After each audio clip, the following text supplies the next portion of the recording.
નમસ્તે વિદ્યાર્થી મિત્રો, આજનો ટૉપિક છે અલિંગી પ્રજનન. આપણે આગળ વાત કરી છે કે અલિંગી પ્રજનન એટલે શું. એકવાર ફરી જોઈ લઈએ.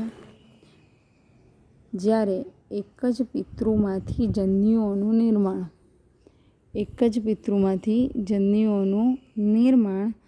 નિર્માણ થયા વગર સંતતિઓનું સર્જન થાય. ઇન શોર્ટ, એક જ પિતૃ જન્યુઓનું નિર્માણ કરતું હોય તો તેવા પ્રજનનને અલિંગી પ્રજનન કહેવાય. આગળ જોઈએ. અલિંગી પ્રજનન પદ્ધતિમાં એક પિતૃ સંતતિ સર્જવાની ક્ષમતા ધરાવે છે. એક જ પિતૃ સંતતિ સર્જે એટલે અલિંગી પ્રજનન. જેને કારણે અલિંગી પ્રજનનને પરિણામે સર્જાતી નવી સંતતિ એકબીજાના જેવી જ નહીં, પરંતુ તેઓના પિતૃની આબેહૂબ પ્રતિકૃતિ પણ હોય છે. શું કહેવા માંગે છે કે અલિંગી પ્રજનનમાં જે સંતતિ જન્મ લે છે તે સંતતિ પિતા જેવી જ, દાખલા તરીકે નવો અમીબા બનાવે તો એ જે પિતૃ અમીબા હતો, જે મેઇન અમીબા હતો એના જેવો જ તમને જોવા મળે. આબેહૂબ એટલે સેમ ટુ સેમ એવો જ અમીબા તૈયાર થાય. આપણી જેમ નહીં કે માતા અને પિતા બંનેના લક્ષણો દ્વારા આપણે કેવા માતા અને પિતા બંને જેવા દેખાય છે, એવું નહીં. એ જે પિતૃ છે એના જેવો જ એ જોવા મળશે. સંતતિઓ જનીનિક દ્રષ્ટિએ સમાન કે ભિન્ન હોય. શું આ સંતતિઓ જનીનિક દ્રષ્ટિએ સમાન કે ભિન્ન હોય છે? આમ બાહ્યાકાર અને જનીનિક રીતે સમાન સજીવો માટે જનીનિક પ્રતિકૃતિ શબ્દ વપરાય છે. તો આનો જવાબ શું છે કે અલિંગી પ્રજનન પદ્ધતિ છે એના કારણે સર્જાતી નવી સંતતિઓ જનીનિક રીતે સમાન કે ભિન્ન હોય. શું હોય તો કે સમાન હોય. પિતૃ જેવી જ દેખાય, સમાન હોય. બાહ્યાકાર અને જનીનિક રીતે સમાન સજીવો માટે શું શબ્દ વપરાય? જનીનિક પ્રતિકૃતિ. દાખલા તરીકે અહીંયા એક ઉદાહરણ છે. આ પિતૃકોષ છે, આ યીસ્ટ છે, ફૂગનો એક પ્રકાર જેને યીસ્ટ કહીએ. આ યીસ્ટ છે. યીસ્ટમાંથી બનતી નવો જે સજીવ છે એ તેના આ પિતૃકોષ જેવો જ દેખાશે. એનું જનીન બંધારણ જે છે એ પણ એના જેવું જ હશે. તો યીસ્ટના આ જે સંતતિ સર્જાઈ એને પિતૃકોષની જનીનિક પ્રતિકૃતિ કહેવાય, તેની જ પ્રતિકૃતિ કહેવાય. ચાલો આપણે જુદા જુદા સજીવ સમૂહો વ્યાપક રૂપે જોવા મળતું અલિંગી પ્રજનન કેવી રીતે થાય છે તે જોઈએ. અલિંગી પ્રજનન એકકોષીય સજીવોમાં સામાન્ય છે. કહેવાનો મતલબ કે એકકોષીય સજીવોમાં કયું પ્રજનન થાય? અલિંગી પ્રજનન. યાદ રાખવાનું કે એકકોષી સજીવ કયું પ્રજનન કરે તો કે અલિંગી પ્રજનન. ધ્યાન રાખજો. સરળ કક્ષાનું આયોજન ધરાવતી વનસ્પતિ. સરળ કક્ષા એટલે કે એકાંગી વનસ્પતિ. તમને યાદ હોય તો 11મા ધોરણમાં તમે ભણી ગયા કે વનસ્પતિ એકાંગી, દ્વિઅંગી, ત્રિઅંગી. એકાંગી વનસ્પતિ કોને કહેશો? કે જેમાં એક જ અંગ છે, ફક્ત મૂળ છે, ક્યાં તો ફક્ત પર્ણ છે, ક્યાં તો ફક્ત પ્રકાંડ છે.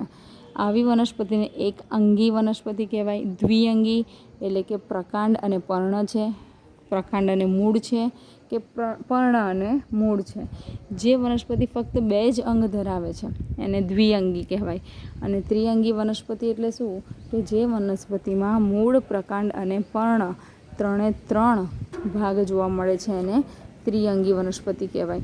તો આપણે સરળ વનસ્પતિ એટલે શું? સરળ કક્ષાની વનસ્પતિ એટલે જેમાં ફક્ત એક જ અંગ છે, ક્યાં તો મૂળ. આખી વનસ્પતિ ક્યાં તો મૂળની બનેલી છે, આખી વનસ્પતિ ફક્ત પર્ણ જ ધરાવે છે, આખી વનસ્પતિ ફક્ત પ્રકાંડ ધરાવે છે. તો એવી વનસ્પતિને એકાંગી.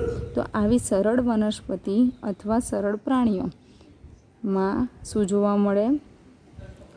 અલિંગી પ્રજનન. આગળ જોઈએ. પ્રોટિસ્ટા અને મોનેરા. હવે પ્રોટિસ્ટા એટલે શું અને મોનેરા એટલે શું? પ્રોટિસ્ટા એટલે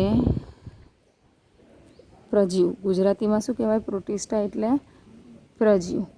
અને મોનેરા એટલે શું કહેવાય? મોનેરા એટલે બેક્ટેરિયા માટે વપરાતો શબ્દ છે, મોનેરા. બરાબર. તો પ્રોટિસ્ટા અને મોનેરામાં સજીવ કે પિતૃકોષ સમવિભાજનથી, સમ એટલે સરખું, વિભાજન એટલે એકમાંથી બે થવું, સમવિભાજનથી વિભાજન પામીને બે કોષ સર્જે છે, જે નવા સજીવ તરીકે વર્તે છે. આમ આ સજીવોમાં કોષ વિભાજન પોતે પ્રજનનનો એક પ્રકાર છે. શું કહેવા માંગે છે? તો પ્રોટિસ્ટા અને મોનેરામાં સમવિભાજન એટલે સમ એટલે સરખું, વિભાજન એટલે એક ભાગ પડવા, ભાગ થવા, સરખા ભાગ થવા. કોના? પ્રજીવ અને બેક્ટેરિયામાં સરખા ભાગ થશે. દાખલા તરીકે આ બેક્ટેરિયા છે તો આ બેક્ટેરિયાના બે સરખા ભાગ થશે અને નવો સજીવ બનશે. બેક્ટેરિયાના બે સરખા ભાગ થશે અને નવો સજીવ બનશે. તો તમને પૂછાય કે પ્રોટિસ્ટા અને મોનેરામાં કેવી રીતે પ્રજનન થાય છે? તો કેવી રીતે પ્રજનન થાય છે? સમવિભાજન દ્વારા. સમજ પડે છે આટલું? ઓકે, આગળ. ઘણા એકકોષી સજીવો દ્વિભાજન. હવે આપણે જોઈએ કે આ શું કહેવા માંગે છે. તો કોષ વિભાજન દ્વારા થતું જે પ્રજનન છે, કોષ વિભાજન દ્વારા થતું પ્રજનન, એ આપણે કહીએ કે અલગ અલગ પ્રકારે. દાખલા તરીકે દ્વિભાજન દ્વારા થતું પ્રજનન. તમે નીચે જોશો કલિકા લખ્યું છે, દેખાય છે? તો એ છે કલિકા નિર્માણ દ્વારા થતું પ્રજનન અથવા કલિકા સર્જન દ્વારા થતું પ્રજનન. તમે પાછળ ફેરવશો તો પાછળ તમને એક શબ્દ આપ્યો છે બીજાણુ નિર્માણ. બરાબર. તો બીજાણુ નિર્માણ દ્વારા થતું પ્રજનન. બીજાણુ નિર્માણ દ્વારા થતું પ્રજનન. તો આપણે એવું કહી શકીએ કે એકકોષી સજીવમાં કોષ વિભાજન દ્વારા પ્રજનન થાય છે. એકકોષી સજીવમાં કોષ વિભાજન દ્વારા પ્રજનન થાય છે. આ કોષ વિભાજન અલગ અલગ રીતે થાય છે. કોષ વિભાજન એટલે પહેલાં તમને સમજ પડી ગઈ. કોષનું વિભાજન, કોષના ભાગ થવા. બરાબર. એક જ કોષનો સજીવ હોય એમાં કોષના ભાગ થાય એટલે પ્રજનન થયું કહેવાય. આ કોષના ભાગ અલગ અલગ 3 રીતે થાય. કોઈકમાં દ્વિભાજન, કોઈકમાં કલિકા નિર્માણ અને કોઈકમાં બીજાણુ નિર્માણ. હવે આપણે જોઈએ કોનામાં દ્વિભાજન, કોનામાં કલિકા નિર્માણ અને કોનામાં બીજાણુ નિર્માણ. તો જુઓ, દ્વિભાજન એટલે શું? ઘણા એકકોષી સજીવો દ્વિભાજન દ્વારા પ્રજનન કરે છે, જેમાં શું થશે? કોષ 2 અર્ધ ભાગમાં વિભાજિત થાય છે અને દરેક ભાગ ઝડપથી વૃદ્ધિ પામીને પુખ્ત બની જાય છે. દાખલા તરીકે અમીબા અને પેરામીશિયમ. ચલો અહીંયા જુઓ. દ્વિભાજન એટલે શું? તો દ્વિભાજન એટલે એક કોષનું દ્વિ એટલે 2, ભાજન એટલે ભાગ થવા. એક કોષનું 2 ભાગમાં નિર્માણ થાય, 2 ભાગમાં વિભાજન થાય એટલે દ્વિભાજન કહેવાય. કયા એકકોષી સજીવમાં દ્વિભાજન થાય? તો કે ઉદાહરણ તરીકે અમીબા, બીજું ઉદાહરણ પેરામીશિયમ. આ યાદ રાખવાનું. મેં તમને કાલે જ લગભગ કીધું હતું એકકોષી સજીવોના ઉદાહરણ કાલે જ શીખવાડ્યા હતા મેં તમને. અમીબા, પેરામીશિયમ, યુગ્લિના. બરાબર. તમે જોયું હોય તો મેં તમને વાત કરી હતી. યીસ્ટ, આ બધા એકકોષી છે. તો એ પૈકી દ્વિભાજન અમીબા, પેરામીશિયમમાં થાય. દ્વિભાજનનો મતલબ શું થાય? કે એક જ કોષ 2 ભાગમાં વિભાજન પામે છે. બરાબર. આગળ જોઈએ કલિકા નિર્માણ એટલે શું? યીસ્ટમાં વિભાજન અસમાન હોય છે અને નાની કલિકાઓ સર્જે છે, જે શરૂઆતમાં પિતૃકોષ એટલે મુખ્ય જે કોષ હોય તેની સાથે જોડાયેલી હોય. આ કલિકાઓ છેવટે છૂટી પડી નવી યીસ્ટ એટલે કે નવી સજીવ કોષ તરીકે પુખ્ત બને છે. બરાબર. ચલો સમજીએ આને. કલિકા નિર્માણમાં શું થશે? કલિકા નિર્માણમાં શું થશે કે દ્વિભાજનમાં શું હતું? એક કોષ બે સરખા ભાગમાં વિભાજન થતો હતો. એક કોષ બે સરખા ભાગમાં, જેમ કે આ એક કોષ છે જે બે સરખા ભાગમાં વિભાજન થઈને બે નવા કોષ બન્યા.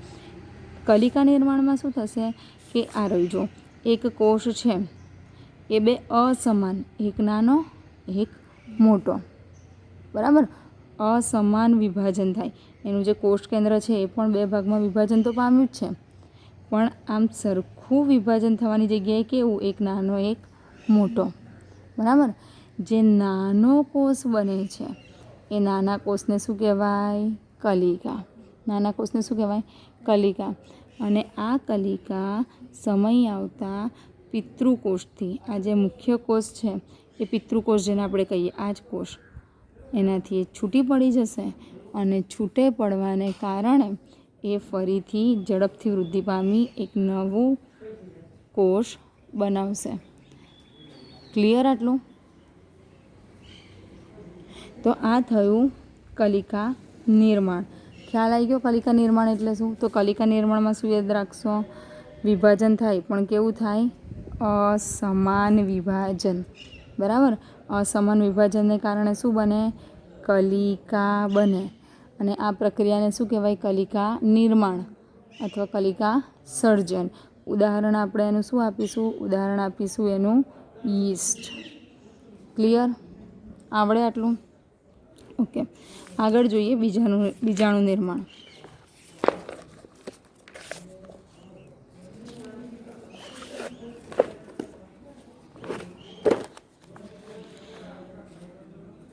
પ્રતિકૂળ સંજોગોમાં અમીબા પોતાના ખોટા પગને પાછા ખેંચી લે છે અને પોતાની આસપાસ મજબૂત ત્રિસ્તરીય આવરણ કે કોષ્ઠનો સ્ત્રાવ કરે છે. આ ક્રિયાને કોષ્ઠન કહે છે. શું કહેવા માંગે છે એ જોઈએ. પ્રતિકૂળ સંજોગોમાં, પ્રતિકૂળ એટલે અમીબાને અનુકૂળ નથી એવું વાતાવરણ. દરેક સજીવને પ્રજનન કરવા માટે પોતાને અનુરૂપ વાતાવરણ જોઈએ, અનુકૂળ વાતાવરણ જોઈએ. બરાબર. જે વાતાવરણમાં અમીબા પોતે અનુકૂળ નથી, કે બાહ્ય વાતાવરણમાં તાપમાન વધારે છે, દબાણ વધારે છે, તો એવા વાતાવરણને આપણે કયું કહીશું? પ્રતિકૂળ. ઇન શોર્ટ, અમીબાને અનુકૂળ નથી. સામાન્ય ભાષામાં કહીએ કે અમીબાને ગમતું નથી એવું વાતાવરણ. બરાબર. એવા વાતાવરણમાં અમીબા શું કરશે? તો અમીબાના ખોટા પગ. ખોટા પગ એટલે ખબર છે તમને? આ અમીબાનું શરીર એ ગમે તે દિશામાં આવી રીતે ખોટા પગ બનાવી શકે. આ ખોટા પગ છે, આ એના ખોટા પગ. ખોટા પગ એટલે જુઠ્ઠા પગ. બરાબર. પગ જેવું. ખોટા પગને શું કરશે? સંકોચી લેશે. જ્યારે અમીબાને પ્રતિકૂળ, ગમતું નથી એવું વાતાવરણ છે, આપણે સમજવા માટે મેં આવો શબ્દ વાપર્યો. બરાબર. તો એવા વાતાવરણમાં એ ખોટા પગને સંકોચી લેશે અને શું બનાવશે? કોષ્ઠન. તો કેવી રીતે? તો આ ખોટા પગ સંકોચીને, આ સંકોચી લીધા, આકાર લઈ લીધો. એની જે દિવાલ છે એ દિવાલ દ્વારા એક પ્રકારનું કેમિકલ ઉત્પન્ન કરશે. એ કેમિકલના 3 કવચ, ત્રિસ્તરીય કવચ, ત્રિસ્તરીય કવચ બનાવશે. 3 સ્તર બનાવશે. બરાબર. ત્રિસ્તરીય કવચ. આ ત્રિસ્તરીય જે કવચ બન્યું એ કવચને કહેવાય કોષ્ઠન બન્યું. 3 સ્તરનું કવચ. જો ફરી જોઈએ, સાદી ભાષામાં કહું કે અમીબા છે, અમીબાને ગમતું નથી એવું વાતાવરણ. કેમ નથી ગમતું? કારણ કે બહારનું તાપમાન વધારે છે, બહારનું દબાણ વધારે છે. બરાબર. એને નાશ પામવાની શક્યતા છે. એટલે અમીબા પોતાને બચાવવા શું કરશે? ખોટા પગને સંકોચી લેશે. સંકોચીને ગોળાકાર ધારણ કરશે અને પોતાની આસપાસ કવચ બનાવી દેશે પોતાની રક્ષા માટે. આ કવચને શું કહેવાય? કોષ્ઠન. આટલું ખબર પડી ગઈ? હવે શું આગળ? કે જ્યારે અનુકૂળ, હવે એને પરિસ્થિતિ એવી મળી ગઈ કે એને ગમે છે. બરાબર. એને બહારનું વાતાવરણ જેવું જોઈતું હતું એવું મળી ગયું. ત્યારે કોષ્ઠન પામેલ અમીબા બહુભાજન પામે. શું કરે? બહુભાજન. મેં તમને કીધું હતું સમભાજન એટલે શું? સમભાજન સરખું ભાજન, હે સરખું ભાજન ને. શબ્દને તમે તોડી નાખો. સમવિભાજન એટલે શું? સમ એટલે સરખું ને વિભાજન એટલે તૂટવું, બે ભાગમાં. દ્વિભાજન એટલે શું? દ્વિ એટલે બે, બરાબર. અને ભાજન એટલે બે ભાગમાં તૂટવું. બહુભાજન, બહુ એટલે શું? ઘણા બધા, ભાજન એટલે તૂટવું. તો સિમ્પલ છે કે શું થશે? અહીંયા જો, આ જે અમીબા છે, જે ત્રિસ્તરીય કવચમાં અમીબા હતો, એ બહુભાજન કરશે, પોતાનું બહુ બધા ભાગમાં વિભાજન કરશે. એટલે અંદર આ જે ત્રિસ્તરીય કવચ છે એની અંદર બહુ બધા નાના નાના અમીબા, બાળ અમીબા બની જશે. બહુભાજન, સમજ પડે છે? હે, બહુભાજન, બહુ બધા અંદર અંદર. ક્યારે? જ્યારે એને અનુકૂળ લાગશે વાતાવરણ, કે બહારનું વાતાવરણ અનુકૂળ છે ત્યારે. બહુભાજન, ઘણા બધા સૂક્ષ્મ નાના નાના અમીબા અથવા કૂટપાદીય. હવે આ કૂટપાદીય શબ્દ શું છે હું તમને કહું. કૂટપાદીય, કૂટ એટલે ખોટા. કૂટનો અર્થ શું થાય? ખોટા, આભાસી, બરાબર. ખોટા. પાદીય એટલે પગ, ખોટા પગ. આપણે જે આગળ બોલ્યા હતા ને, ખોટા પગ, અમીબાના ખોટા પગ. તો અહીંયા કૂટપાદીય, બીજાણુ એવું કહેવાય. નાના નાના બીજાણુ, ખોટા પગ ધરાવતા બીજાણુનું નિર્માણ થશે. કોષ્ઠ પછી શું થશે? તો આ કોષ્ઠની જે દિવાલ હતી એ દિવાલ તૂટી જશે. તૂટશે એટલે શું થશે? ઘણા બધા જે બાળ અમીબા હતા, આ દિવાલ તૂટશે અને ઘણા બધા બાળ જે અમીબા અંદર હતા એ બધા બહાર વાતાવરણમાં આવી જશે અને ધીમે ધીમે એ બધા પુખ્ત અમીબા તરીકે પાછા મોટા થઈ જશે. સમજ પડી આટલી? આને શું કહેવાય? બીજાણુ નિર્માણ કહેવાય. સમજ પડી? બીજાણુ નિર્માણ એટલે શું? હે, તો બીજાણુ નિર્માણનું ઉદાહરણ તમને પૂછાય તો તમે શું લખો? કોનામાં થાય? અમીબા. કોનામાં થાય બીજાણુ નિર્માણ? અમીબા. ધ્યાન આપી દો, શું થાય બીજાણુ નિર્માણમાં? તો બીજાણુ નિર્માણમાં પ્રતિકૂળ સંજોગોમાં અમીબા પોતાના ખોટા પગ સંકોચીને કોષ્ઠન બનાવે. અનુકૂળ પરિસ્થિતિમાં એ કોષ્ઠન તૂટે અને સૂક્ષ્મ અમીબા નિર્માણ પામે. એ અમીબા વૃદ્ધિ પામે અને પુખ્ત અમીબા તરીકે વર્તે. આ ક્રિયાને શું કહેવાય? બીજાણુ નિર્માણ. તો આ થયું તમારું પ્રાણીમાં. શેમાં? પ્રાણીમાં અલિંગી પ્રજનન. કોનામાં થયું? પ્રાણીમાં, બરાબર. કાલે જોઈશું વનસ્પતિમાં અલિંગી પ્રજનન.